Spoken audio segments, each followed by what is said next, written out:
if you can't take the heat, shut down the kitchen is apparently the way Moby is going about his life, because he has this LA vegan restaurant called Little Pine in the wonderfully diverse and inexpensive neighborhood of Silver Lake.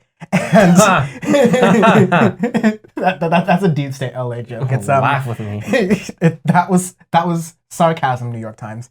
But basically, like most restaurants, they're adjusting their hours. Actually, they're really hit pretty hard by the whole like COVID-19 thing and people not being able to eat in their restaurants. So Moby said that he had to close his restaurant down, but he originally said that, like, when he first opened the restaurant, to like lackluster reviews because people mostly hated it. He vowed at the time that it was a charity initiative for him, and that 100% of the profits would go to various animal rights organizations. And he's a multimillionaire. He's pretty like well paid. He's pretty loaded in theory. But on March 15th they closed the restaurant, and employees there have kind of been left out in the cold as far as like what was going on. There wasn't a lot of communication on like what happens with their sick days, what happens with their time off, what happens with their jobs. They weren't open for takeout or anything like that. So, which shoots himself in the foot. So that's one thing I wanted to say real quick too, is if you have the funds available and stuff and you want to get food, go to your local restaurant and stuff because they need the support. So try not to go to big chains right now, because they're fine. They're going to be fine after this. It's going to be the local mom and pop shops that make the best Mexican food on earth, and you know that. So go there, get the takeout. Most places are doing takeout for now. So support them, but not Moby. Don't support him. Yeah. For reasons. To go further, remember, Moby tried to touch Donald Trump with the tip of his penis at a party, apparently, and proudly recounted this in his book. So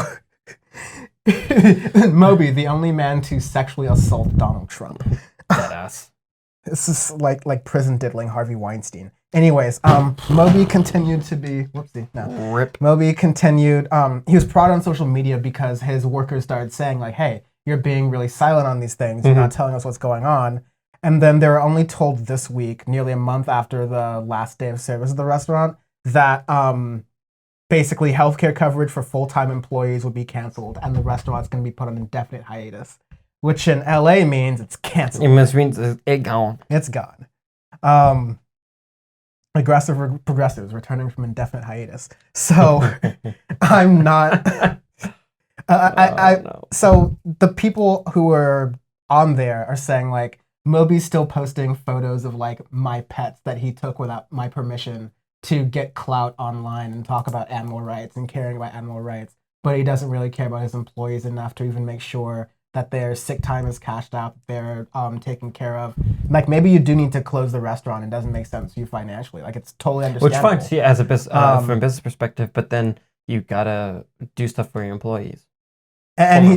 So he said 100% of the profits would going to animal rights things, but he also says here that the place was on the verge of going bankrupt, which means there are probably no profits. Yes. Which means if this is just taking a loss, it wasn't giving any money to animal rights organizations, or maybe was doing it out of pocket. So he's just like not running a business well. I mean, like you opened up a vegan restaurant in Silver Lake. Like that's you should be making bank off of that. Like you know how many people want to be like, hey, let's go to a little vegan bistro. Yeah, I mean, and Stones and Glass Houses, I actually went to this restaurant about 2 weeks before they closed to try it. And it was like passable. There's one thing I did hate, which I'll say that usually restaurants are pretty clear what parts of their food have certain very popular allergens in them. And if you hypothetically have a peanut allergy, they don't tell you that a lot of their vegetarian-made meat or fake meat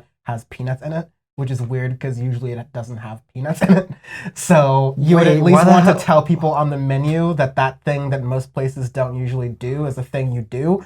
But wait, why does their veggie meat have peanut? What the fuck? I don't know how they made it. Weird. Apparently it's fine and nutty. I don't know because I don't want to die. Exactly. It would be like if I had some zucchini, it's like zucchini thingy, and it had a coconut in it. He didn't tell me, and we were like, all right. It's like, hey, Sean, here's some fried coconut. Here you go. It's like, No, it's fried peanuts with coconut on top. Yeah. So there are a lot of workers who are just like upset. They're kind of sick of Moby's antics, especially with like the knob touch Donald Trump. There's also seriously the Natalie Portman thing where like Oh he my was god, that was writing that was about this creepy, super dude. creepy. Writing about this relationship he didn't have with Natalie This is Portman, where like weird. he was looking at it through rose-colored glasses, and like she was like, "No, you were a creepy dude," and Okay. I was like, "Just out of high school, and you need to stop." So, not a good look for Moby here. He's releasing an album because he releases one every single year. I don't feel like talking about it because I don't really care about him anyways, and we have other things to do anyways. Yes, we do.